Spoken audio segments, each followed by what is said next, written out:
Mari kita membuka Alkitab kita dari 2 Petrus pasal yang ketiga. Kita masuk ke dalam pembahasan terakhir dari surat 2 Petrus. Sebelum minggu depan kita akan masuk ke dalam bagian yang baru atau tema yang baru atau kitab yang baru yang kita baru tahu minggu depan apa yang akan kita bahas ya. Hari ini kita masuk bagian terakhir eksposisi kita dari surat 2 Petrus dan kita membaca 5 ayat yang terakhir, yaitu dari ayat 14 2 Petrus 3 ayat yang ke-14 sampai ayat yang ke-18. Saya akan bacakan bagi saudara sekalian beberapa ayat ini. Saudara silakan mengikuti di dalam Alkitab saudara. 2 Petrus 3 mulai ayat yang ke-14. Sebab itu saudara-saudaraku yang kekasih, sambil menantikan semuanya ini, kamu harus berusaha supaya kamu kedapatan tak bercacat dan tak bernoda di hadapannya dalam perdamaian dengan Dia. Anggaplah kesabaran Tuhan kita sebagai kesempatan bagimu untuk beroleh selamat. Seperti juga Paulus, saudara kita yang kekasih, telah menulis kepadamu menurut hikmat yang dikaruniakan kepadanya. Hal itu dibuatnya dalam semua suratnya, apabila ia berbicara tentang perkara-perkara ini. Dalam surat-suratnya itu ada hal-hal yang sukar difahami, sehingga orang-orang yang tidak memahaminya dan yang tidak teguh imannya, memutarbalikannya menjadi kebinasaan mereka sendiri, sama seperti yang juga mereka buat dengan tulisan-tulisan yang lain. Tetapi kamu, saudara-saudaraku yang kekasih, kamu telah mengetahui hal ini sebelumnya. Karena itu waspadalah, supaya kamu jangan terseret ke dalam kesesatan orang-orang yang tak mengenal hukum, dan jangan kehilangan peganganmu yang teguh. Tetapi bertumbuhlah dalam kasih karunia dan dalam pengenalan akan Tuhan dan Juru Selamat kita, Yesus Kristus. Baginya kemuliaan sekarang dan sampai selama-lamanya. Mari kita berdoa sekali lagi, mohon pimpinan Tuhan. Bapa di surga, kami bersyukur Engkau telah kumpulkan kami umat-Mu dari berbagai tempat, boleh berkumpul di South Melbourne ini, untuk kami boleh datang beribadah, memuji, memuliakan Tuhan bersama-sama dengan umat-Mu, dan juga saat ini kami siap untuk mendengarkan firman-Mu. Tuhan, kami berdoa, biarlah Roh-Mu yang kudus memimpin setiap kami, memberikan firman-Mu bagi setiap kami. Kau yang telah memimpin kami tiba di tempat ini, biarlah Engkau juga boleh memberikan firman-Mu kepada kami. Karena tanpa firman-Mu kami akan binasa. Karena tanpa firman-Mu kami akan tersesat, hidup di tengah-tengah dunia yang penuh dengan pendapat yang berbeda-beda, yang penuh dengan dosa, yang penuh dengan segala tantangan dan kesulitan. Karena itu kami mohon sekali lagi Roh-Mu yang kudus memimpin setiap kami, berbicara kepada setiap kami, bukalah hati dan pikiran kami, arahkan hati dan pikiran kami kepada firman-Mu, bukalah telinga kami sehingga sungguh-sungguh setiap firman yang diberitakan boleh jatuh ke dalam hati kami yang paling dalam, boleh berakar, bertumbuh dan berbuah di dalam kehidupan kami. Berbelas kasihan kepada hamba-Mu yang penuh dengan kelemahan, sehingga dia boleh memberitakan firman-Mu yang penuh dengan kuasa, dengan urapan daripada Roh-Mu yang kudus. Terima kasih Bapa, kami menyerahkan waktu pemberitaan firman ke dalam tangan Tuhan. Berkati kami dan pimpinlah setiap kami. Dalam nama Tuhan kami Yesus Kristus, penebus dan juru selamat kami yang hidup, kami berdoa, kami bersyukur. Amin.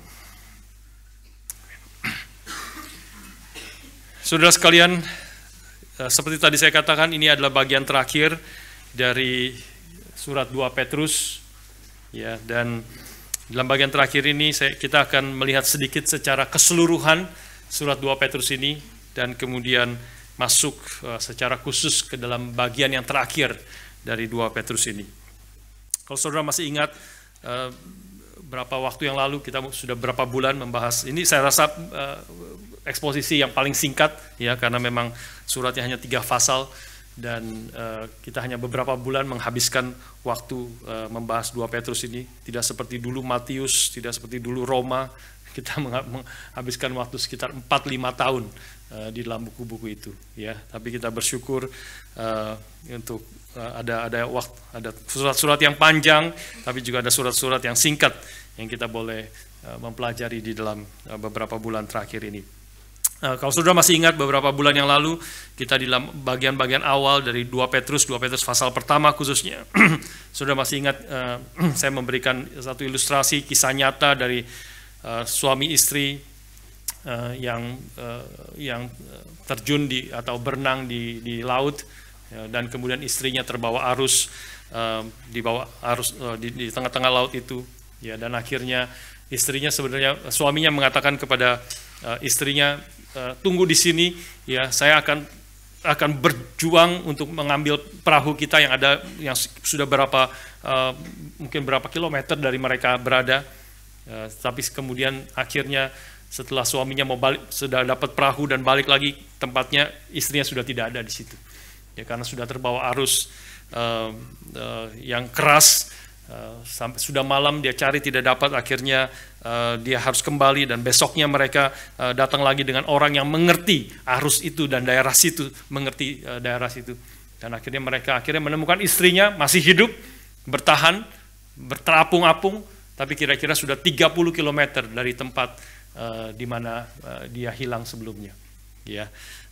Poin yang kita mau belajar di situ adalah salah satu poin yang utama yang saya katakan adalah orang Kristen yang terapung-apung, ya, Christian who just floating in this world will not stay in the same place. Ya, orang Kristen yang hidupnya terapung-apung, dia tidak akan diam di tempat yang sama. Orang Kristen yang tidak maju, dengan kata lain, orang Kristen yang tidak maju berjuang melawan arus di tengah-tengah dunia ini, dia pasti akan mundur. Tidak ada jalan lain. Karena dunia ini dunia yang keras melawan kita, dunia yang menarik kita, menyeret kita, berjauh daripada firman Tuhan, jauh daripada kehendak Tuhan. Dan kalau kita tidak berjuang dan bertumbuh di dalam iman kita, maka kita pasti mundur. Tidak ada yang disebut netral, tidak ada yang disebut kita stay in the same place. Dan inilah salah satu dorongan dari 2 Petrus, kitab 2 Petrus yang sudah kita bahas. Salah satu berita utama dari 2 Petrus, bahwa kita terus harus bertumbuh. Kita harus terus berusaha. Di dalam bagian pasal yang pertama, Petrus mengatakan, karena itu kamu harus dengan sungguh-sungguh berusaha untuk menambahkan kepada imanmu kebajikan, kepada kebajikan pengetahuan, dan seterusnya. For this very reason, make every effort to add to your faith goodness, dan seterusnya. Make every effort, dengan berusaha dengan sungguh-sungguh berjuang untuk kita bertumbuh, melakukan apa yang menjadi kehendak Tuhan, hidup di dalam apa yang menjadi kehendak Tuhan, dan menjadi seperti apa yang Tuhan kehendaki di dalam kehidupan kita. Dan di dalam akhir daripada surat ini kita Petrus kembali kepada poin itu yang kita akan renungkan bersama-sama, khususnya di dalam ayat yang ke-18, ayat yang terakhir, ya, yang tadi kita baca. Tetapi bertumbuhlah di dalam kasih karunia dan pengenalan akan Tuhan dan Juru Selamat kita, Yesus Kristus. Ini jadi memang berita utama, dan itu juga sudah disebut di dalam pasal yang pertama, ayat yang kedua. Petrus memulai salamnya itu dengan mengatakan, kasih karunia dan damai sejahtera melimpahi kamu dengan pengenalan akan Allah dan akan Yesus Tuhan kita. Ada kasih karunia kita biasa sebutnya anugerah, grace, ya, kasih karunia itu grace. Kasih karunia, dan ada pengenalan akan Allah, the knowledge of God, dan itu diulangi lagi di dalam penutup daripada surat 2 Petrus pasal yang ketiga itu. Tetapi bertumbuhlah dalam kasih karunia, in the grace of God and in the knowledge of God. Bertumbuhlah engkau di dalam anugerah dan di dalam pengenalan akan Tuhan kita Yesus Kristus. Saudara sekalian, hari ini saya ajak kita memikirkan di dalam bagian terakhir 2 Petrus ini, apa artinya kita memikirkan dengan lebih detail. Apa artinya bertumbuh di dalam anugerah? Apa artinya bertumbuh di dalam pengenalan akan Tuhan kita Yesus Kristus? Dan kemudian bagaimana kita bisa bertumbuh? Apa yang Tuhan berikan, sarana apa yang Tuhan berikan supaya kita boleh bertumbuh di dalam kasih karunia itu. Dan juga kita melihat akan apa yang menjadi tantangan kita boleh bertumbuh di dalam kasih karunia dan pengenalan akan Tuhan kita Yesus Kristus. 3 hal yang kita akan pikirkan bersama ya. Apa artinya bertumbuh di dalam kasih karunia? Apa artinya bagaimana kita boleh bertumbuh? Dan juga apa yang menjadi tantangan dan kesulitan kita bertumbuh di dalam kasih karunia dan pengenalan akan Tuhan kita Yesus Kristus. Kita akan melihat di dalam konteks, di dalam ayat-ayat yang tadi kita baca, dan juga kemudian insight dari berbagai firman Tuhan yang lain, khususnya tulisan-tulisan Paulus yang juga dikutip oleh Petrus di sini. Ya. Yang pertama, saudara sekalian, kita melihat konteks daripada apa artinya kita boleh bertumbuh. Ya. Yang pertama adalah kita harus mengerti kita bertumbuh, kita patut bertumbuh dan harus bertumbuh karena kita hidup di dalam masa already and not yet. Kita hidup di dalam masa sudah dan belum, ya. Itu kita bisa melihat di dalam ayat yang ke-14 tadi yang kita baca. Di situ Petrus mengatakan, sebab itu saudara-saudaraku yang kekasih, sambil menantikan semuanya ini, kamu harus berusaha supaya kamu kedapatan tak bercacat dan tak bernoda, juga dalam pengertian pertumbuhan yang diinginkan, tak bercacat, tak bernoda di hadapannya dalam perdamaian dengan Allah. Ya. Menantikan semuanya itu menantikan apa? Kalau sudah membaca sebelumnya, minggu lalu kita sudah bahas, yaitu menantikan langit dan bumi yang baru, ayat ke-13. Ya. Tetapi sesuai dengan janjinya, kita menantikan langit dan bumi yang baru, di mana terdapat kebenaran. Artinya, saudara sekalian, kita sekarang ini hidup di dalam masa kedatangan Kristus yang pertama, dan sebelum kedatangan Kristus yang kedua. Setelah kedatangan Kristus yang pertama dan sebelum kedatangan yang Kristus yang kedua. Langit dan bumi yang baru itu adalah janji yang Tuhan sudah nyatakan ketika Kristus naik ke surga. Dia akan mengatakan dia akan datang kembali. Dan ketika dia akan datang kembali, maka dia akan menyelesaikan dunia yang ada sekarang ini. Dia akan memperbaharuinya, dan mulailah masa yang disebut sebagai langit dan bumi yang baru, di mana kita akan bertemu muka dengan Kristus, dan kita hidup selama-lamanya di hadapan Allah dan memuliakan Dia, mengerjakan secara sempurna semua hal yang Tuhan kehendaki bagi kita, dan kita menerima segala anugerah itu secara sempurna di dalam hidup kita. Termasuk di dalamnya kita tidak akan lagi mengalami kematian, dan kita akan mengalami tidak lagi kematian, kita tidak lagi berdosa, kita tidak lagi mengalami sakit penyakit, dan kita akan mengalami sukacita yang berlimpah-limpah di hadapan Tuhan, dan nikmat senantiasa di tangan kanannya.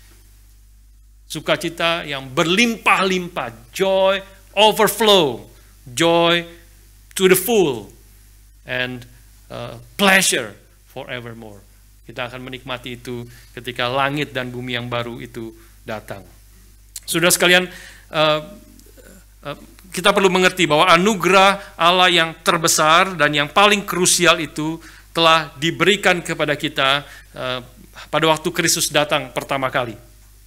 Melalui kedatangannya, menjadi manusia, melayani, hidup sempurna, dan taat sempurna sampai dia mati di atas kayu salib, dan kemudian bangkit untuk menyatakan kemenangannya atas dosa, atas kematian, dan atas setan yang dia telah tanggung dosanya, dosa manusia di atas kayu salib ketika dia mati untuk menebus dosa kita. Saudara sekalian, ini adalah anugerah Tuhan yang besar di dalam Kristus yang datang untuk menyelamatkan kita, dan kita menerimanya dengan iman. Dengan iman, semata-mata anugerah Tuhan, dan kita menerimanya dengan iman. Ini anugerah yang terbesar yang ketika kita di dalam Kristus, maka percaya dan dipersatukan dengan Kristus, kita tidak lagi menjadi di bawah hukuman Allah, kita tidak lagi di bawah kutukan hukum Taurat, tapi kita di bawah kasih karunia. Artinya tidak ada lagi penghukuman bagi mereka yang ada di dalam Kristus. Kita sudah diselamatkan, menjadi milik Tuhan, dan tidak ada siapapun yang bisa merebut kita dari tangan Allah. Tidak ada siapapun yang bisa merebut kita dan memisahkan kita dari kasih Allah di dalam Kristus yang telah mati dan bangkit untuk menebus dosa kita. Dan ini adalah sola gratia. Ini adalah semata-mata karena anugerah kita boleh diselamatkan. Semata-mata karena kasih karunia. Ini jelas adalah asumsi yang kita sudah bahas di dalam surat daripada Petrus, 2 Petrus ini. Tetapi di dalam surat-surat daripada Paulus secara panjang lebar berargumentasi dengan keras bahwa ini adalah sola gratia. Kamu diselamatkan, kamu ditebus, kamu dibenarkan semata-mata karena anugerah Tuhan. Bahwa kita tidak mungkin diselamatkan karena perbuatan baik kita, karena ketaatan kita kepada hukum Taurat. Engkau tidak mungkin diselamatkan karena hal itu.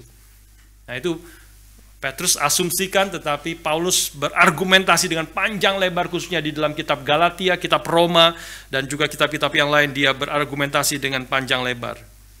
Dia menegaskan bahwa kita semua adalah orang yang telah berbuat dosa dan telah kehilangan kemuliaan Allah. Dan upah dosa adalah maut. Karena itu kita yang berdosa, kita patut dihukum oleh Allah. Kita adalah orang-orang yang patut dimurkai Allah. Dan kita semua tidak ada yang terkecuali. Semua manusia yang ada di dalam dunia ini adalah manusia yang berdosa dan patut dimurkai oleh Allah. Kita semua tidak ada yang tidak pernah melanggar akan hukum-hukum dan perintah-perintah Allah. Khususnya misalnya 10 hukum Taurat yang menjadi summary daripada perintah Allah. Tidak ada seorang pun yang bisa mengatakan aku telah sempurna melakukan itu dan tidak pernah melanggar. Dan Paulus dengan panjang lebar berargumentasi bahwa ketika engkau melanggar bahkan salah satu saja hukum Taurat, engkau sebenarnya melanggar seluruh akan hukum Taurat itu. Setiap perbuatan dosa yang kita lakukan itu adalah melanggar setiap bagian, bukan hanya salah satu saja hukum Taurat itu, tetapi semuanya, 10 hukum Taurat yang menjadi summary seluruh perintah Allah, kita sebenarnya telah melanggarnya. Itu dalam kitab Galatia khususnya dia berargumentasi. Maksudnya seperti apa? Saudara, saya ambil salah satu contoh yang misalnya berzina, jangan berzina. Tuhan Yesus mengatakan 10 hukum, salah satu hukum yang ke-7 ya. Ingat ya, 7 itu Z, seperti Z. Zina, itu jangan berzina. Ya. Setiap dosa kita adalah melanggar hukum yang ke-7. Hukum jangan berzina. Mengapa begitu? Kok bisa ya? Kok bisa setiap dosa kita? Karena dosa pada intinya adalah kita breaking the covenant, kita tidak setuju, tidak mengikat perjanjian yang Tuhan sudah ikat dengan kita, dengan umatnya. Kita melanggar itu. Ini bukan hanya dengan umatnya, dengan seluruh umat manusia sebenarnya. Inilah perintah yang harusnya semua umat manusia yang telah diciptakan menurut gambar dan rupa Allah harus taat untuk melakukan itu, hidup sesuai dengan inilah kehendak Allah bagi manusia. Untuk mentaati, jangan ada padamu Allah lain di hadapanku, jangan menyembah patung, jangan mencuri, jangan membunuh, jangan berzina. Itu semuanya adalah perintah Tuhan bagi semua umat manusia yang telah diciptakan oleh Tuhan. Kita harusnya hidup sesuai dengan apa yang Tuhan kehendaki. Tetapi kita semua sebenarnya pada intinya juga sudah berzina. Apa itu berzina? Berzina itu adalah melanggar. Berzina itu melanggar, memutuskan, breaking, menghancurkan akan perjanjian antara berzina. Tentu dalam konteks pertama-tama kita mengerti antara suami dengan istri yang sudah mengikat perjanjian, dia berzina dengan orang lain, dengan perempuan lain, atau dengan pria lain, maka itu breaking the covenant. Dalam pernikahan kita berjanji, aku akan setia kepadamu sampai maut memisahkan kita. Ya, tetapi kemudian kita melanggar itu, breaking, memecahkan, melanggar akan perjanjian itu. Dan Alkitab jelas-jelas mengatakan dengan jelas, ultimately relasi manusia dengan Allah adalah seperti relasi suami dengan istri. Ya, mengikat perjanjian kita yang paling besar, yang paling dasar adalah perjanjian antara umatnya dengan Allah. Yang aku akan menjadi umatmu, dan Allah mengatakan aku akan menjadi Allahmu. Itulah perjanjian daripada Allah dengan umat manusia. Tetapi, dan karena itu Alkitab menegaskan bahwa adultery is actually idolatry. Ya, adultery is idolatry pada intinya. Orang-orang Israel yang menyembah kepada ilah-ilah Tuhan, ilah-ilah lain, mereka menyembah kepada Baal, menyembah kepada patung-patung yang lain. Tuhan mengatakan, engkau telah berzina melawan aku. Karena mereka breaking the covenant. Ya, mereka menyembah kepada Allah lain, menyembah berhala, idolatry. Itu adalah pada intinya juga itu juga adalah bagian daripada adultery di dalam perzinahan. Jadi setiap dosa kita melanggar perintah itu. Jangan ingatlah dan kuduskanlah hari Sabat. Apa artinya ingatlah dan kuduskanlah hari Sabat? Ya, perintah yang keempat, ya, perintah yang keempat. Kita diperintahkan akan hal itu. Setiap dosa yang kita lakukan adalah melanggar perintah yang keempat juga. Mengapa melanggar perintah yang keempat? Karena perintah yang keempat mengatakan 6 hari aku telah seperti 6 hari aku telah bekerja dan hari yang ketujuh aku memberkati beristirahat dari pekerjaanku. Maka artinya ingatlah dan kuduskan hari Sabat adalah kita diperintahkan untuk bekerja selama 6 hari, berkarya di dalam dunia ini untuk memuliakan Tuhan dan untuk kebaikan daripada manusia. Maka hari yang ketujuh kita berhenti, kita beribadah kepada Tuhan, berhenti dari segala pekerjaan di dalam dunia ini, beribadah dan beristirahat di hadapan Tuhan. Maka setiap dosa yang kita lakukan, pasti kita melakukannya di dalam 7 hari itu. Ya, karena semua bicara tentang hari Sabat adalah bicara tentang keseluruhan hidup kita, adalah dipakai untuk memuliakan Tuhan. Karena ini adalah waktu yang Tuhan berikan. Ini adalah hidup yang Tuhan berikan. Hidupmu adalah Tuhan yang berikan kepadamu. Maka hidupmu harus dipakai untuk mempermuliakan Tuhan. Jadi setiap dosa, apapun dosa itu, adalah pelanggaran hukum yang keempat, melanggar hari Sabat. Karena kita memakai waktu yang Tuhan berikan, hidup yang Tuhan berikan. Bukan untuk memuliakan Tuhan, tetapi untuk melawan Tuhan. Dan untuk kemudian menghancurkan, merusak akan dunia ini dan juga termasuk hidup kita sendiri. Jadi saudara sekalian, tidak ada seorang pun yang melakukan sempurna, taat sempurna, tentu kecuali Kristus yang memang dia tidak berdosa.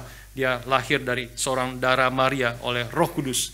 Dia taat sampai sempurna. Tetapi semua manusia yang biasa seperti saudara dan saya, termasuk Paulus, termasuk Petrus, termasuk Daud, termasuk para nabi dan para rasul, seluruhnya adalah orang-orang yang berdosa. Termasuk Maria yang dipakai oleh Tuhan untuk melahirkan akan Yesus Kristus. Dia mengatakan dia sendiri perlu akan juru selamat yang menyelamatkan dia.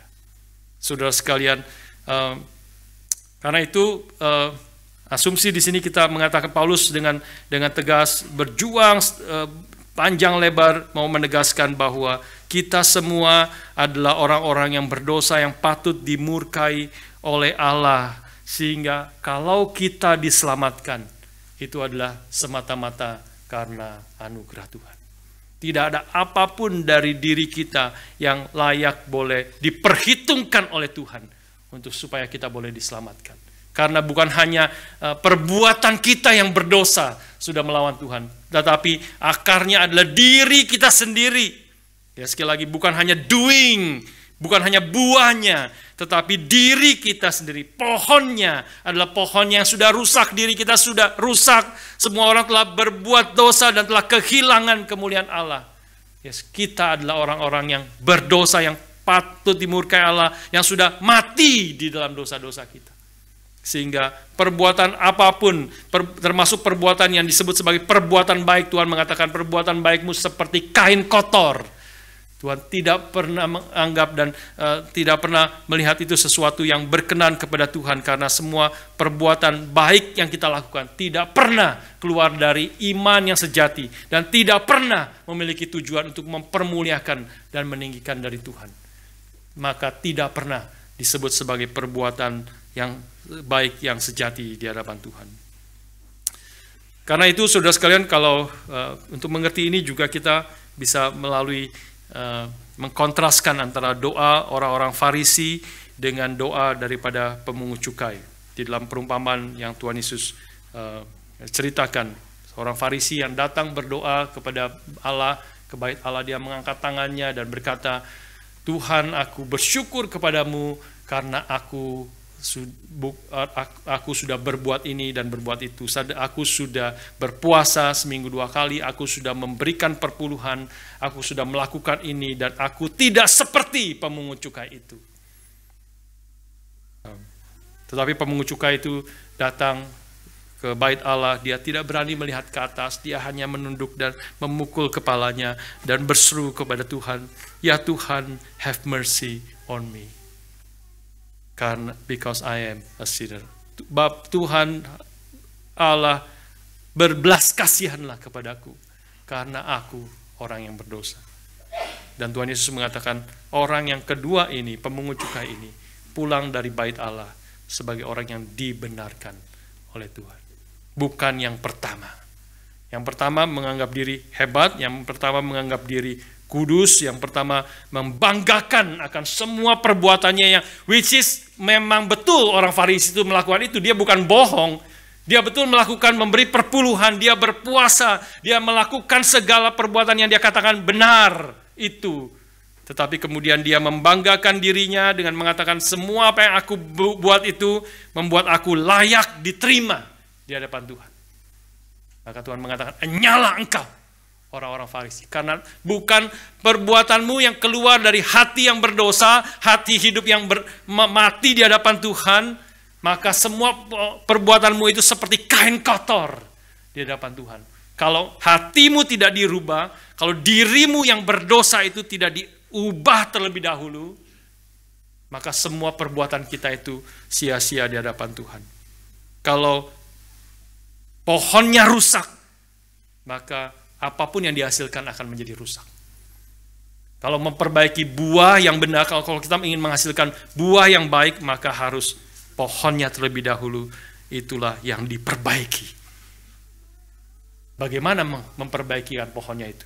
Memperbaiki pohon itu adalah semata-mata karena anugerah Tuhan, harus Tuhan yang bekerja. Yang bisa kita, kalau boleh pakai istilah lakukan, sebenarnya ini bukan perbuatan kita, tetapi kita adalah seperti pemungut cukai yang seharusnya satu-satunya syarat untuk kita boleh diterima dan diselamatkan dan diberikan hidup yang baru adalah kalau kita datang kepada Tuhan dengan sadar, aku binasa tanpa anugerah-Mu. Aku mati tanpa anugerah-Mu. Aku akan binasa tanpa belas kasihan-Mu. Karena itu pemungut cukai berkata, have mercy on me, O Lord. Berbelas kasihanlah Tuhan kepadaku, karena aku orang berdosa. Jadi Paulus menegaskan ini tanpa perbuatan sama sekali. Tanpa perbuatan kita diselamatkan. Ambil contoh di dalam Galatia, juga di dalam Roma, Paulus mengutip kisah Abraham. Abraham yang dia tidak berbuat apa-apa, dia percaya akan janji Tuhan. Dia tadinya tidak percaya, dia tadinya ragu-ragu. Dia tadinya tidak mengerti akan janji Tuhan. Bagaimana Tuhan bisa melakukan, menggenapi akan janjinya, khususnya tentang keturunannya yang akan menjadi pasir di laut, seperti bintang di langit. Bagaimana dia akan menjadi bangsa yang besar. Bagaimana itu terjadi, bahkan satu anak pun saya tidak punya. Istriku mandul dan aku sudah tua dan tidak mungkin punya anak. Bagaimana itu bisa terjadi? Maka Tuhan membawa dia keluar. Abraham, lihat, kau melihatlah bintang-bintang, kalau engkau dapat menghitungnya, dan demikianlah nanti banyaknya keturunanmu. Maka Abraham, dikatakan dalam Kejadian pasal 15, maka Abraham percaya kepada Tuhan, dan hal itu diperhitungkan kepadanya sebagai kebenaran. Jadi percaya kepada janji Tuhan. Tidak melakukan apa-apa, tidak berbuat apa-apa. Dia percaya kepada janji Tuhan. Maka hal itu diperhitungkan kepadanya sebagai kebenaran. Jadi kita diselamatkan, kita dibenarkan, kalau pakai istilah lebih spesifiknya itu dibenarkan. Di dalam Petrus di sini memakai istilah yang lebih luas, keselamatan, diselamatkan. Paulus juga memakai istilah itu juga di dalam konteks yang berbeda. Tetapi ini kita tidak masuk lebih detail tentang perbedaan ini, tetapi bicara tentang keselamatan atau dibenarkan, kita ditegaskan berkali-kali bahwa hanya karena anugerah Tuhan atau kasih karunia Tuhan. Efesus pasal 2 ayat 8 misalnya mengatakan, karena kasih karunia atau karena anugerah Tuhan engkau telah diselamatkan melalui iman, dan ini bukan pekerjaanmu, ini adalah pemberian daripada Allah. Ya, anugerah itu adalah pemberian. For it is by grace you have been saved through faith, and this is not from yourself, it is the gift of God. Ini adalah hal yang pertama kita perlu mengerti. Kita hidup di dalam masa yang Tuhan sudah menyatakan anugerahnya di dalam Kristus, dan kita menerimanya dengan iman. Kita percaya pada janji Tuhan. Kita beriman di dalam Kristus, tidak berbuat apa-apa, dan kita sudah diperhitungkan sebagai kebenaran. Nah, saudara sekalian, ini adalah pengajaran doktrin yang radikal. Kita mungkin sebagian besar kita sudah familiar dengan pengertian ini, tetapi sebenarnya saya ajak kita mikirkan, ini adalah satu ajaran yang sangat radikal, yang tidak ada di dalam pikiran manusia, tidak ada di dalam agama apapun, bahwa kita diselamatkan hanya karena anugerah Tuhan. Tidak ada perbuatan apapun. Kita harus mengerti betul-betul, tidak ada sedikit pun bagian kita supaya kita boleh diselamatkan, atau dalam konteks ini dibenarkan oleh Tuhan, diterima oleh Tuhan. Tidak ada bagian apapun. Martin Luther mengatakan kita iman itu adalah seperti tukang minta-minta yang mengangkat tangannya. Dan dia tahu tanpa dia diberi makan dia akan mati, sebentar lagi akan mati. Maka dia mengangkat tangannya di pinggir jalan, have mercy, have mercy. Itulah iman. Tangan yang diulurkan dan meminta. Dan tidak akan kita mengatakan tangan diulurkan karena tangan saya ulurkan maka saya menerima. Tidak ada, itu bukan jasa. Paulus menegaskan berkali-kali di dalam kitab Roma bahwa iman itu bukanlah perbuatan. Iman itu bukanlah jasa kita. Itu semata-mata kita memohon belas kasihan daripada Tuhan. Iman itu berseru minta belas kasihan Tuhan. Have mercy on me, oh Lord. Tidak ada bagian apapun. Kita diselamatkan semata-mata karena anugerah Allah di dalam Kristus, khususnya yang telah datang ke dalam dunia, mati untuk menebus dosa kita, dan kita menerimanya dengan iman. Satu kali saya bicara dengan seorang yang bukan Kristen tentang hal ini. Dia kaget gitu. Sebenarnya dia kaget, dan tidak ada di dalam dunia ini yang kita menerima sesuatu yang berharga. Ini sesuatu yang sangat berharga, sangat besar, lebih besar dari apapun. Ini bicara tentang jiwa kita, tentang keselamatan kita, tentang hidup kekal. Bukan hanya hidup kekal nanti, tetapi hidup kekal yang kita sudah mulai alami sekarang. Hidup yang diubahkan, kita menjadi lahir baru, menjadi manusia baru. Itu hanya terjadi karena anugerah Tuhan di dalam Kristus. Radikal, dan dia mengatakan dia kaget, dan bagaimana mungkin, karena bagi dunia ini kita tahu, hidup di dalam dunia ini, dalam dunia modern khususnya, there is no such thing as a free lunch. Kita tahu di dalam relasi kita satu dengan yang lain dalam dunia ini, tidak ada freelance. Pasti ada something, kita harus bayar nanti. Mungkin nggak sekarang, mungkin nanti, mungkin tahun depan, mungkin kapan. Ya, kita harus bayar untuk mendapatkan, apalagi ini mendapatkan sesuatu yang sangat berharga. Orang tidak ada di dalam pikiran manusia. Kalau sudah pergi, kadang-kadang waktu pernah satu kali ada seorang yang ingin memberitakan Injil. Ini Injil adalah anugerah yang sangat besar. Ya, dia pergi ke mall gitu, dan dia bagikan traktat tentang Injil. Mau dengar Injil Yesus Kristus, ini berita anugerah yang besar. Tuhan Yesus mengasihi engkau. Banyak orang tolak, banyak orang menolak. Tidak mau. Baru dengar sedikit, tidak mau. Ada orang ketakutan lari, begitu ya. Dia kemudian setelah selesai itu ada orang yang terima dan sebagainya. Dia baru pertama kali itu membagikan traktat. Dia shock juga gitu ya. Dia shock juga. Dia kemudian mengatakan, Kalau saya berdiri di mall dan bagikan ini free voucher, as simple as kamu free voucher nonton gratis, mau nonton gratis, bisa nonton langsung di mall situ, bisa nonton, kamu nonton, semua berebut pasti ambil. Ya. Betul-betul free, semua akan ambil. Apalagi ini voucher kamu beli di situ ada dealer mobil gratis, kamu dapat mobil gratis, kulkas gratis, apapun gratis.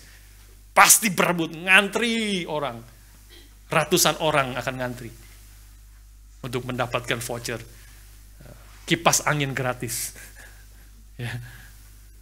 iPhone gratis. Semua ngantri. Dia kaget.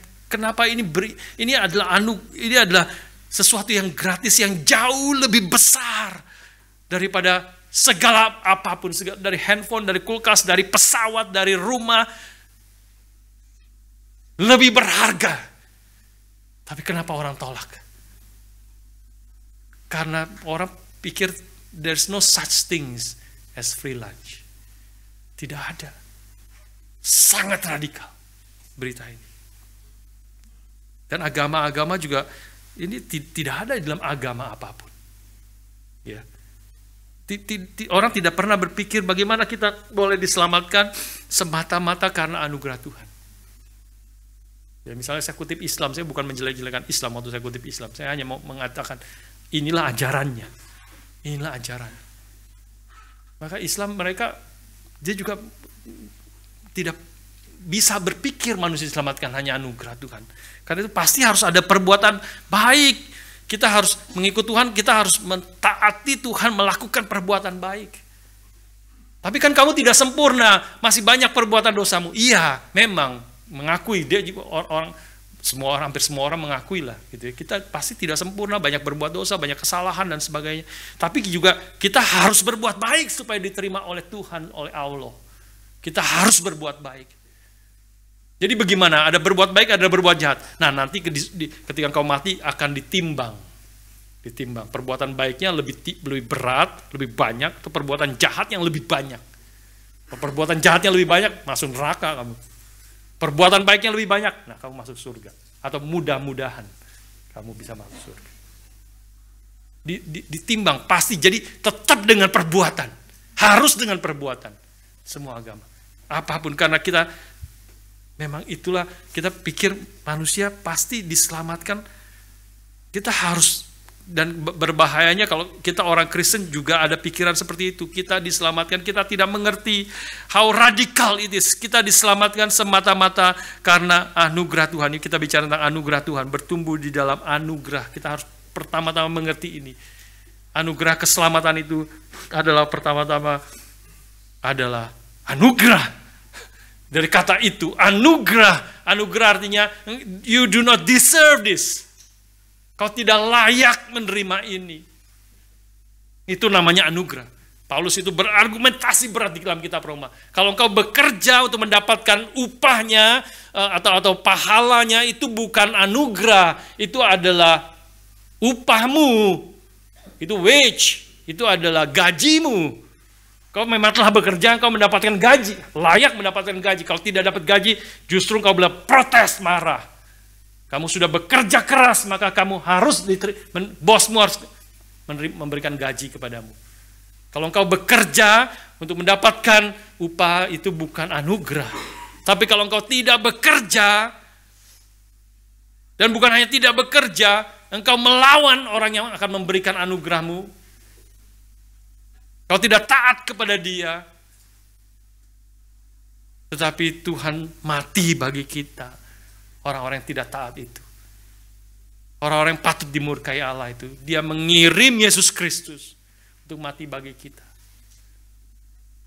Dan kita tentu harus menyadari itu.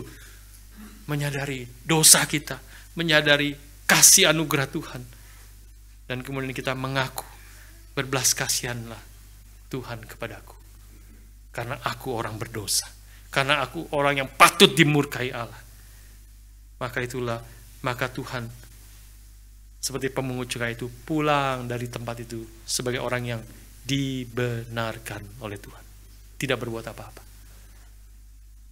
Dibenarkan artinya statusnya sekarang berubah. Tadinya orang yang patut dimurkai, sekarang orang yang diterima oleh Tuhan. Bukan hanya tidak dimurkai, orang yang Tuhan melihat kita, Tuhan berkenan, Tuhan senang, Tuhan mengasihi kita.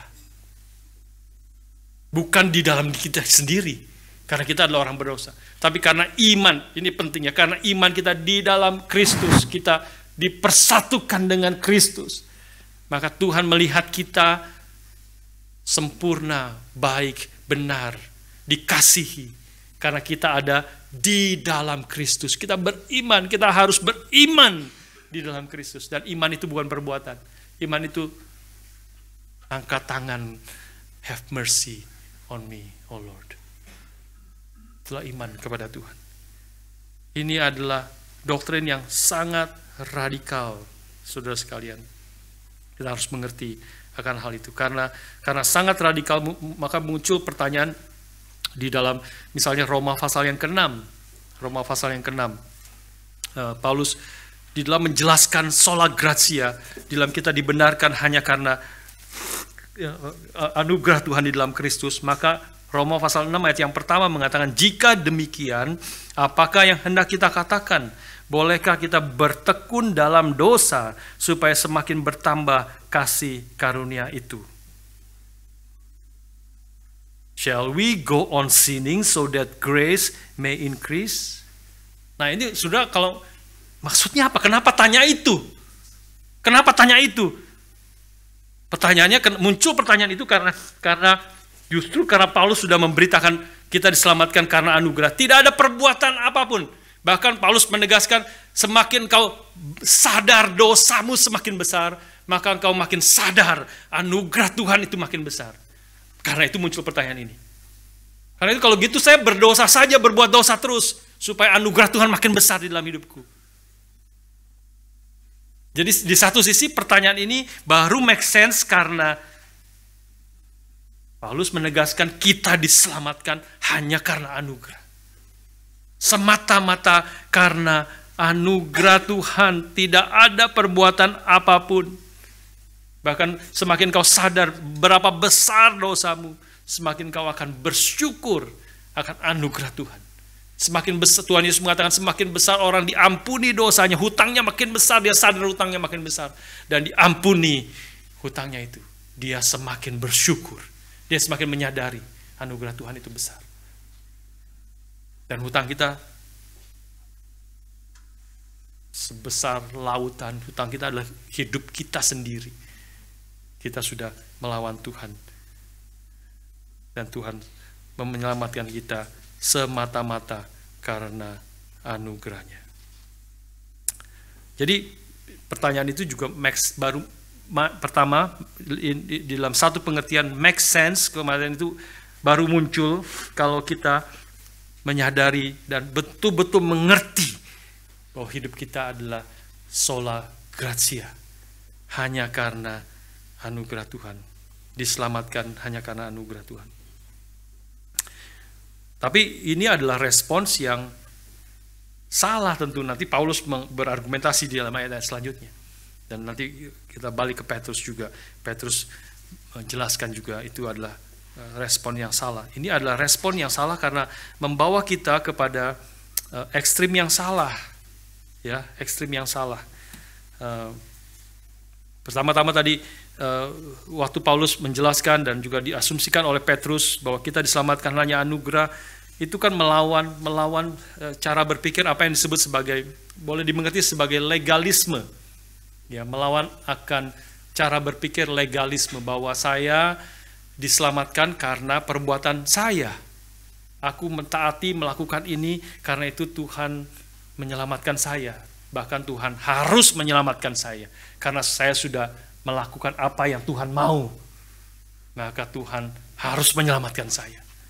Itu adalah cara pikir legalistik seperti orang Farisi tadi yang berdoa. Aku telah melakukan ini, aku telah berpuasa, aku memberi perpuluhan, aku telah melakukan itu. Karena itu Tuhan, Kau harus memberkati saya, menyelamatkan saya, menerima saya. Itu adalah cara berpikir legalisme, dan itu yang dilawan oleh Paulus. Tetapi kemudian Roma pasal 6 dan banyak bagian yang lain, kemudian responsnya menjadi salah. Kalau gitu, kalau aku diselamatkan hanya karena anugerah, karena bukan tidak ada perbuatan baikku, semata-mata karena anugerah, karena kalau begitu saya bisa melakukan apa saja yang aku inginkan. Bukankah saya diselamatkan, sudah diselamatkan, once saved, always saved. Nah, sekali lagi, itu kalimat yang benar. Ini sudah pernah dengar bagian ini, pasti. Once saved, always saved. Di dalam Kristus, betul, itu adalah artinya setelah kau diselamatkan, karena ini adalah anugerah Tuhan, ini pekerjaan Tuhan semata-mata. You are saved by grace alone. Kalau sudah diselamatkan, maka akan selama-lamanya selamat. Ini karena ini pekerjaan Tuhan, bukan pekerjaan kamu, kan? Tetapi ini bisa di-twisted. Inilah yang terjadi dalam surat 2 Petrus pasal yang ketiga. Orang-orang itu twisted pengajaran yang benar, itu perkataan Paulus yang dia katakan dalam surat-suratnya itu ada hal yang sukar difahami, sehingga orang-orang yang tidak memahaminya, ayat 16, dan yang tidak teguh imannya memutar baliknya, twisted, menjadi kebinasaan mereka sendiri. Ayat 16. His letter contains some things that are hard to understand, which ignorant and unstable people. Inilah orang yang tidak memahami dan tidak teguh imannya. Ignorant people and unstable people distort or twisted as they do the other scriptures to their own destruction. Ini adalah melawan legalisme, kemudian masuk ke dalam ekstrim yang salah, apa yang disebut sebagai antinomianisme. Kalau kita boleh kasih nama, mengerti ini. Antinomianisme adalah pengertian yang seperti demikian, karena aku sudah diselamatkan, aku bisa hidup sesuka hatiku. Toh perbuatanku tidak dihitung oleh Tuhan. Nah, ini menjadi salah. Perbuatanmu dihitung oleh Tuhan nanti, kemudian. Memang kau pertama-tama diselamatkan hanya karena anugerah. Kamu sudah mati di dalam dosa. Ini tidak ada perbuatanmu sama sekali. Ketika kita dibenarkan oleh Tuhan, semata-mata anugerah Tuhan diberikan kepada kita. Di dalam Kristus kita terimanya dengan iman. Hanya dengan iman, tangan yang hampa yang terulur kepada Tuhan. Kita diselamatkan hanya karena anugerah Tuhan di dalam Kristus. Tapi ketika engkau, Alkitab di sini dan Petrus di sini juga argumentasi bertumbuh di dalam anugerah, artinya kau sudah menerima anugerah. Tetapi anugerah itu sekarang harus bertumbuh. Harus bertumbuh. Kalau engkau sudah menerima anugerah, bukti daripada engkau telah menerima anugerah, maka anugerahmu akan bertumbuh. Pasti akan bertumbuh. Apa artinya bertumbuh dalam anugerah? Artinya engkau sekarang hidup, berjuang, berusaha, hidup tak bercacat, tak bernoda. Balik kepada poin yang pertama. Kamu berusaha dengan sungguh-sungguh untuk menambahkan kepada imanmu kebajikan, kepada kebajikan pengetahuan, kepada pengetahuan penguasaan diri, dan seterusnya. Kita berusaha dengan sungguh-sungguh. Ini adalah bukti bahwa anugerah Tuhan kau telah terima. Bukti kalau engkau ada di dalam Kristus. Bukan supaya kita diselamatkan, bukan supaya kita boleh diterima Tuhan. Ini semata-mata anugerah Tuhan. Justification by faith alone, through grace, through faith alone, by grace alone. Hanya karena anugerah di dalam Kristus. Tetapi sekarang ketika engkau telah menerima anugerah, kau jangan salah bahwa engkau bisa hidup sesuai dengan kehendakmu, dan itu menjadi kekacauan. Konteks daripada Petrus di sini, kau tidak bisa hidup sesuka hatimu, mengikuti hawa nafsumu. Dan jawaban Petrus di sini adalah menegaskan bahwa Tuhan masih memberi kesabaran ayat yang ke-15 ya. Anggaplah atau bear in mind, sadarlah bahwa Tuhan kita masih sabar, belum datang kedua kalinya untuk memberi kesempatan bagimu untuk beroleh selamat. Ini kita perlu pengertian, dua pengertian di sini. Beroleh selamat tentu bagi orang-orang yang belum diselamatkan adalah berarti mereka masih ada kesempatan untuk mendengar Injil kasih karunia Allah. Sekali lagi, that is the gospel of the grace of God. Itu adalah inti daripada Injil. The gospel of the grace of God. Mereka masih ada kesempatan untuk mereka mendengar Injil, supaya mereka boleh bertobat, percaya kepada Tuhan, dan diselamatkan. Tapi ini khususnya kalau saudara melihat, ini adalah cerita atau konteks ini, kesabaran Tuhan ini adalah bicara tentang keselamatan, bicara tentang anak-anak Tuhan, orang-orang Kristen yang sudah diselamatkan. Ini surat Petrus kepada orang-orang Kristen, bukan? Jadi waktu Petrus mengatakan, anggaplah kesabaran Tuhan, beriman, ketahuilah bahwa ini adalah kesabaran Tuhan kita sebagai kesempatan bagimu untuk beroleh selamat. Ini adalah, mungkin bukan pengertiannya NIV lebih tepat. Bear in mind that our Lord's passion means salvation. Means salvation. Bukan supaya kita, sebenarnya bukan supaya kita beroleh selamat. Dulu belum dapat, sekarang sudah. Bukan itu. Ini adalah orang Kristen yang sudah diselamatkan, sudah menerima keselamatan anugerah Tuhan. Tetapi biarlah ini adalah kesempatan, Tuhan belum datang supaya engkau mengerjakan keselamatan ini. Supaya engkau bertumbuh di dalam kasih karuniamu. Ini adalah kesempatan, Tuhan masih sabar, belum datang, karena memberi kamu kesempatan, boleh keselamatan itu menjadi nyata, bertumbuh sampai sempurna di dalam hidupmu. Sampai engkau bertemu muka dengan Kristus. Kau menyatakan hidup yang taat kepada Tuhan, hidup yang tak bernoda di hadapannya, tak bercacat, hidup yang bertumbuh makin bersandar kepada Tuhan, dan hidup menjadi kesaksian. Itu salah satu hidup yang bertumbuh di dalam kasih karunia. Kita boleh membagikan hidup kita melalui perkataan dan melalui hidup kita. Jadikan orang boleh menerima keselamatan, mendengar Injil, percaya kepada Kristus yang telah mati dan bangkit bagi kita. Saudara sekalian, bagi jawaban daripada Paulus, argumentasi Paulus yang melawan dari antinomianisme Roma pasal 6 tadi, ya, kalau itu kita berbuat dosa saja, kita melakukan sesuai dengan kehendakku, jawaban Paulus adalah iman di dalam Kristus itu berarti engkau, manusia lamamu khususnya, manusia yang berdosa itu, berarti telah dipersatukan dengan Kristus di dalam kematiannya di atas kayu salib. Jadi ketika engkau beriman, ketika engkau percaya di dalam Kristus, engkau menerima dengan iman. Iman itu di dalam Kristus, maka artinya engkau sudah mati di dalam dosa.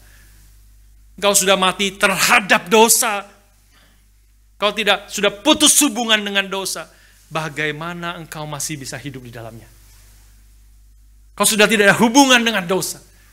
Itulah artinya beriman di dalam Kristus. Paulus mengatakan dalam Galatia pasal kedua, aku telah disalibkan bersama-sama dengan Kristus. Itu juga salah satu ayat favorit saya. Aku telah disalibkan bersama-sama dengan Kristus. Paulus katakan, aku telah disalibkan bersama dengan Kristus. Kapan Paulus disalibkan? Tidak secara fisik, tentu tidak secara fisik. Terus Tuhan Yesus sudah disalibkan puluhan tahun sebelum Paulus percaya bertobat. Tetapi secara rohani, melalui iman dia dipersatukan dengan Kristus, sehingga manusia lamanya, manusia yang berdosa, manusia yang patut dimurkai Allah, sekarang sudah mati, sudah menerima murka Allah di atas kayu salib itu. Aku sudah disalibkan bersama-sama dengan Kristus. Maksudnya manusia lamaku yang berdosa, yang patut dimurkai, sudah mati, disalib bersama-sama dengan Kristus. Namun aku hidup. Nah, sudah mulai mengerti. Namun aku hidup. Tapi hidupku sekarang bukan aku lagi yang hidup. Karena manusia lamaku sudah mati. Tapi Kristus yang hidup di dalam aku. Dan hidup kita sekarang ini adalah hidup hanya di dalam Kristus kita memiliki hidup. Hanya di dalam iman, di dalam Kristus yang mempersatukan kita dengan Kristus. Maka hidupku yang kuhidupi sekarang di dalam daging, masih di dalam daging, masih di dalam tubuh ini, adalah hidup oleh iman di dalam Anak Allah yang telah mengasihi aku dan menyerahkan nyawanya untuk aku. Sekali lagi, faith in Christ. Paulus berargumentasi, manusia lamamu sudah mati, manusia yang berdosa sudah mati, murka Tuhan sudah dicurahkan kepada engkau di dalam Kristus yang sudah menanggung dosamu, menerima murka Allah di atas kayu salib itu. Tuhan Yesus sudah mati bagi kita. Sekarang kau hidup di dalam Kristus, artinya juga ketika Kristus bangkit, maka kita pun menerima kebangkitan dan hidup yang baru di dalam Kristus. Maka bagaimana engkau yang hidupnya di dalam Kristus, hidupmu yang bukan kamu lagi tetapi Kristus yang hidup di dalam kamu, bagaimana kamu masih bisa hidup di dalam dosamu? Tapi perintah itu menyatakan sekali lagi pada poin yang pertama, berarti memang masih ada hal yang belum selesai. Kita sudah mati, manusia lama kita sudah mati, kita sudah dibenarkan hanya karena anugerah Tuhan. Sudah selesai, dosa sudah dikalahkan, tidak ada lagi penghukuman bagi kita yang ada di dalam Kristus. Kita sudah diterima oleh Bapa sebagai anak-anak Allah. Tapi belum selesai. Dosa masih ada di dalam kehidupan kita. Kondisi kita, pikiran kita, hati kita, perbuatan kita belum sepenuhnya selesai. Belum sepenuhnya tidak berdosa. Belum sepenuhnya berkenan kepada Tuhan. Kita masih hidup di dalam dunia yang berdosa. Teman-teman kita, saudara-saudara seiman juga masih berdosa. Apalagi seluruh dunia masih ada di dalam dosa. Kita terus berinteraksi dengan dunia. Karena itu perintah Tuhan, dan perintah di sini Paulus juga supaya kamu berusaha kedapatan tak bercacat dan tak bernoda. Supaya kita bertumbuhlah dalam kasih karunia dan pengenalan akan Tuhan kita Yesus Kristus. Berarti ada sesuatu yang belum selesai. Sudah dan belum. Sudah apa? Sudah ditebus, sudah diselamatkan, sudah milik Tuhan. Tidak ada lagi yang bisa merebut kita dari tangan kasih Allah. Tapi belum apa? Belum sepenuhnya sempurna, belum sepenuhnya kudus. Kondisi kita, pikiran kita, perbuatan kita, perkataan kita belum semuanya kudus. Iman kita juga belum sepenuhnya 100%. Percaya kepada Tuhan dalam seluruh apa yang kita perbuat. Kita masih bertumbuh. Kita masih perlu bertumbuh di dalam kasih karunia, menyadari bahwa seluruh hidup kita adalah kasih karunia Allah. Kita berjuang, mentaati Tuhan, melakukan kehendak Tuhan, menjadi saksi Kristus. Kita hidup mengasihi saudara-saudara seiman, mengasihi istri kita, mengasihi suami kita, mengasihi anak-anak kita, mengajarkan kebenaran, hidup di dalam kebenaran. Nah, itu semua bertumbuh, kita perlu bertumbuh. Belum sempurna. Tidak ada yang sempurna. Kalau sudah sempurna artinya sudah selesai. Sudah kembali kepada Tuhan. Tidak ada yang sempurna. Termasuk Pak Tong. Belum sempurna. Tuhan masih bekerja membentuk dia. Beliau harus masih bertumbuh di dalam kasih karunia. Dalam pengenalan akan Tuhan. Apalagi saudara dan saya. Semua kita harus bertumbuh. Bertumbuh dalam pengenalan akan Tuhan. Dalam kasih karunia. Makin bersandar kepada Tuhan, tidak lagi hidup bersandar kepada diri, tidak lagi membanggakan diri, tapi bersandar kepada Tuhan, melakukan kehendak Tuhan, tidak lagi hidup untuk diri, tapi untuk Tuhan dan untuk mengasihi akan orang lain. Itu adalah proses yang harus bertumbuh, harus terjadi pertumbuhan, tidak boleh stay seperti poin pertama, tidak boleh berhenti, dan kita semua kadang-kadang orang Kristen jadi stuck. Karena kita tidak lagi bertumbuh, melawan daripada kesesatan orang-orang yang tidak mengenal hukum adalah dengan bertumbuh. Petrus sini mengatakan, kaitan ayat 17, ayat yang ke-18. Tetapi kamu saudara-saudara yang kekasih, kamu telah mengetahui hal ini sebelumnya. Karena itu waspadalah, supaya kamu jangan terseret ke dalam kesesatan orang-orang yang tidak mengenal hukum, dan jangan kehilangan peganganmu yang teguh. Nah, ini juga bagi kita. Tidak mengikuti tadi ajaran legalisme ataupun antinomianisme, tidak mengenal hukum. Dan jangan kehilangan peganganmu yang teguh. Kalau engkau sudah diselamatkan, kau milik Tuhan, diselamatkan hanya anugerah, maka kau harus hidup di dalam anugerah itu. Hidup di dalam keselamatan itu. Hidup di dalam rencana Tuhan. Work out your salvation in fear and trembling, because God has worked in you. God has worked in, so you work out your salvation. Tuhan terlebih dahulu sudah bekerja. Sekarang kita work out, kita exercise. Work out itu kan exercise. Kita ke gym. Kita ke gym supaya kuat masal-masal kita. Mengerjakan keselamatan itu, dan orang yang mengerjakan keselamatan itu berjuang mentaati Tuhan akan sadar akan ada kita bisa mengerjakannya itu karena Tuhan menyertai. Ada anugerah Tuhan yang bekerja, yang memimpin kita, membentuk kita, memberi kekuatan kepada kita, dan kita mengalami akan anugerah daripada Tuhan. Kalau boleh disimpulkan, ini adalah boleh disimpulkan dengan perkataan Paulus, ya, perkataan Paulus bahwa karena anugerah Tuhan aku ada sebagaimana aku ada. Paulus sadar sekali, seluruh hidupnya adalah karena anugerah Tuhan, sola gratia. Tapi tidak berhenti di situ. Dia katakan, tapi anugerah Tuhan yang Tuhan telah berikan tidak menjadi sia-sia di dalam hidupku, melainkan aku bekerja lebih giat, bahkan lebih giat daripada semua rasul. Anugerah Tuhan itu mendorong dia untuk bekerja. Anugerah Tuhan itu memberi motivasi kepada dia untuk bekerja, untuk melakukan kehendak Tuhan, taat kepada Tuhan, menjadi saksi Kristus di tengah-tengah dunia ini. Tapi tidak berhenti sampai di situ. Dia menutup dengan kalimat, tapi bukan aku, melainkan anugerah Tuhan yang bekerja di dalam aku. Maksudnya dia bekerja tetapi dia bisa bekerja, dan dia bisa mengerjakan, dan dia bisa bertumbuh. Dia makin mengenal Tuhan, makin bersandar kepada Tuhan, menjadi saksi Tuhan, menjadi dipakai oleh Tuhan, dan diberkati oleh Tuhan. Semua, dan dia bisa mencapai hal-hal yang besar di dalam hidupnya adalah karena anugerah Tuhan yang bekerja di dalam aku. Nah, ini adalah past grace and future grace. Past grace, anugerah yang Tuhan telah berikan kepada kita, mendorong kita, memotivasi kita untuk hidup memuliakan, taat kepada Tuhan.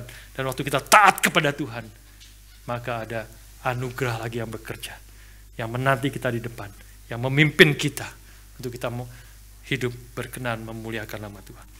Ini semua kerangka dari seluruh Alkitab. Tuhan memberi anugerah, Tuhan memberi kemudian perintah, dan ketika taat kepada perintah Tuhan, maka anugerah itu, ketika kita taat itu menjadi bukti bahwa kita telah menerima anugerah Tuhan. Ketaatan kita juga dimotivasi karena Tuhan telah memberikan anugerah, dan kita makin mengalami anugerah Tuhan di depan.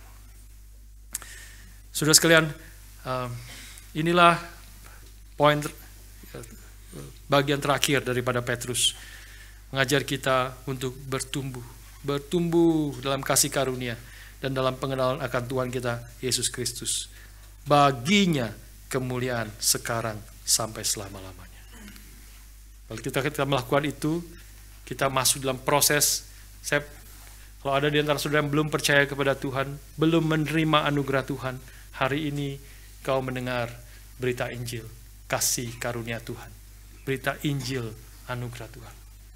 Biarlah engkau menerima dia, percaya kepada dia, menyadari engkau bisa percaya adalah karena anugerah Tuhan. Tapi kalau kita yang sudah menerima anugerah Tuhan, sudah di dalam Kristus, kita sudah tahu kita adalah anak-anak Tuhan, biarlah engkau menjadikan panggilan dan pilihan Tuhan makin teguh supaya tidak goncang, supaya tidak engkau menjadi kehilangan peganganmu yang teguh itu, yaitu dengan mentaati dia, hidup berkenan kepada Tuhan, berusaha dengan sungguh-sungguh supaya kita kedapatan tak bercacat dan tak bernoda di hadapan Tuhan. Hidup melakukan kehendak Tuhan, dan di situ kita akan mengalami anugerah Tuhan, dan di situ adalah bukti bahwa kita telah menerima anugerah Tuhan. Sebagai penutup, bagaimana kita bisa menerima anugerah Tuhan ini. What is the means of grace? Ada bisa banyak hal lagi kita bisa bahas di sini. Tetapi saya mau tekankan satu hal saja. Ya, satu hal saja, yaitu kita boleh menerima anugerah itu, kita boleh bertumbuh di dalam anugerah, yaitu melalui persekutuan. Pertama dengan Tuhan yang terus-menerus, tapi juga dengan orang-orang percaya. Persekutuan, ya, koinonia. Ya, koinonia berasal dari kata common, berarti having in common, sharing something with someone. Pertama-tama dengan Tuhan di dalam ibadah bersama. Kita bersama-sama menyembah Allah di dalam satu roh, di dalam mendengar firman seperti hari ini, seperti saat ini. Itu adalah sarana yang Tuhan berikan untuk kita bertumbuh di dalam anugerah. Kalau kau menghindari diri, bergumul kesulitan, dan kau lari dari sarana, ini sarana Tuhan mau memberikan anugerahnya supaya kau bertumbuh di dalam anugerahnya melalui persekutuan, melalui firman yang diberitakan. Kalau kau tidak masuk dalam sarana, mengambil sarana itu, kita akan stuck dan tidak bertumbuh. Kesulitan bertumbuh di dalam firman Tuhan. Dikuatkan di dalam firman yang diberitakan, dan juga melalui sakramen. Biasa di dalam konteks besarnya adalah ibadah fellowship, ya, sakramen, khususnya perjamuan kudus yang secara rutin kita lakukan. Kita dikuatkan melihat, bukan hanya mendengar akan Injil, kita bisa mencicipi Injil, kita bisa melihat Injil, tubuh dan darah Kristus yang dipecahkan, diserahkan bagi kita. Kita bisa mencicipi kan Injil. Persatuan kita di dalam Kristus. Aku ada di dalam Kristus, Kristus ada di dalam kita melalui roti dan cawan yang kita makan. Jadi tanda tubuh dan darahnya. Kita dikuatkan, kita bertumbuh di dalam anugerah. Saling menguatkan saudara seiman satu dengan yang lain. Beberapa minggu yang lalu, 2 minggu yang lalu, membahas tentang Maria yang menerima panggilan yang besar dari Tuhan yang mengkagetkan dia. Dia seorang perawan yang tidak pernah tidur dengan laki-laki, masih murni, tapi dia akan mengandung. Bagaimana itu bisa terjadi? Malaikat memberitakan Roh Kudus akan turun ke atasmu. Kamu akan melahirkan, mengandung seorang yang kau akan sebut, akan beri nama Yesus, karena melalui dialah dunia akan diselamatkan. Dia akan menyelamatkan manusia. Maka Maria percaya kepada Tuhan. Percaya, jadilah kepada aku, lah hambamu, terjadilah padaku menurut perkataanmu itu. Dia beriman, percaya kepada Kristus, perkataan Tuhan. Tapi kemudian Lukas menceritakan setelah itu, setelah Maria mengatakan dia percaya, tunduk kepada kehendak Tuhan, dia kemudian mengunjungi cousin-nya, Elizabeth, sepupunya. Ya, dia mengunjungi Elizabeth yang sudah mengandung 6 bulan. Sudah 6 bulan yang lalu Tuhan bekerja secara ajaib di dalam diri sepupunya yang mandul itu juga. Dan kemudian ketika Maria bertemu Elizabeth, maka Elizabeth mengatakan, bayi dalam kandunganku, dia penuh dengan Roh Kudus, dan bayi dalam kandunganku bersukacita karena ibu Tuhanku mengunjungi aku. The father of my Lord datang mengunjungi aku. Maka itu kalimat itu meneguhkan akan Maria. Dan dia mendengar kalimat itu, maka dia menuliskan apa yang disebut sebagai Magnificat. Pujian kepada Tuhan, bersyukur kepada Tuhan. Apa yang kita bisa belajar di sini? Maria datang kepada Elizabeth, saudara seimannya. Bukan hanya saudara secara sepupu, secara darah, tapi juga saudara seiman yang terutama. Dan dia dikuatkan. Dia memuji Tuhan. Dia diteguhkan imannya. Dia bertumbuh di dalam anugerah Tuhan, dalam pengenalan akan Tuhan. Baiklah, dalam poin yang terakhir ini, kita boleh bertumbuh bersama-sama di dalam persekutuan satu dengan yang lain. Berjuang bersama-sama.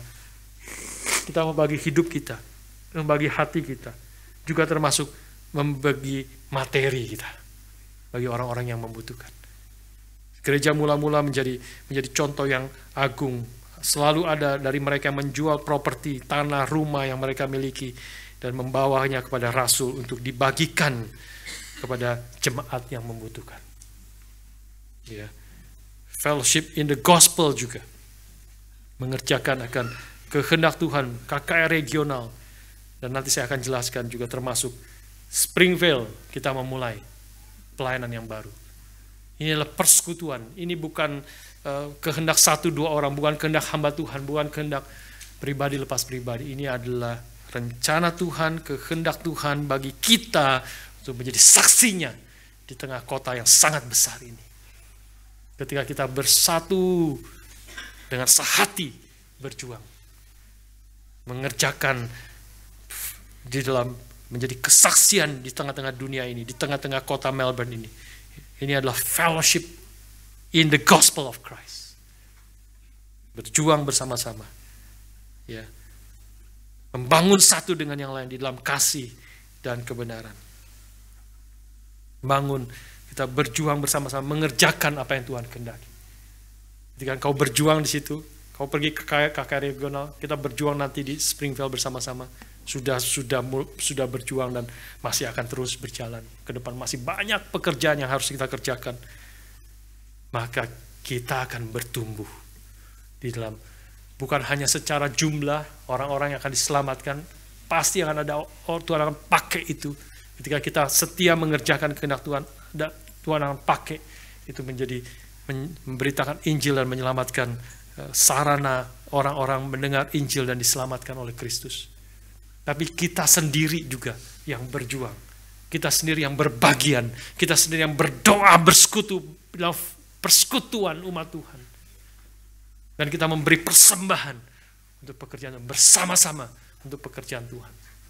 Maka kita sendiri bertumbuh di dalam kasih karunia, di dalam pengenalan akan Tuhan. Makin menyadari kehendak Tuhan, makin melihat pekerjaan Tuhan, makin menyadari melihat hidup kita, uang kita, waktu kita digunakan sebagai apa yang mana yang Tuhan kehendaki. Ini adalah sarana kita boleh bertumbuh bersama-sama. Persekutuan satu dengan yang lain. Jika ada yang bergumul dalam kesulitan pergumulan, jangan menjauhkan diri dari persekutuan.